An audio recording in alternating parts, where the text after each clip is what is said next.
Hello guys, ayan nagkakating tayo ngayon ng ng solid wood. Yan kung nag-handle tayo.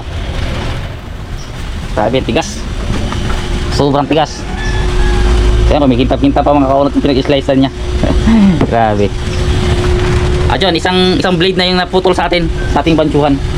Naputulan tayo ng isang blade sa tinutubigan ko kasi yan, tapos talaga matigas talaga ng masyado. Ayan. Putol.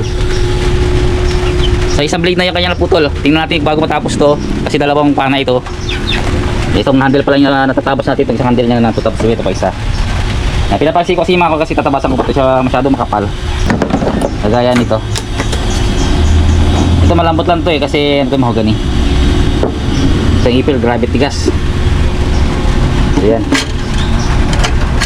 Tanggalin natin yung blade ng ating bansyuhan.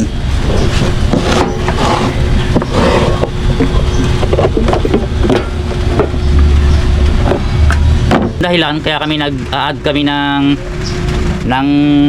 presyo kapag matitigas na nakahoy kagaya ng ipil, may ipil, kamagong, kasi nga ito yung mga gamit namin yung nadadali. Ayan, putulan naman tayo ng isang blade ng ating bansyuhan. Hindi pa rin natatapos yung isang handle mga kaunat. Kaya sana sa mga may order, nag-order na mayroong gusto ng mga matitigas na kahoy, ito yung aming pinaka reason kung bakit kami nag-a-add kami ng payments kapag solid wood. Yan, tapan na natin ito dyan. Ato dahil nga kung sa mga kaunat nga tawag nito blade ng ng bansyuhan natin, nakadalawang putol na mga kaunat pistol. Grabe tigas ito. Sobrang bagal ng kanyang usad.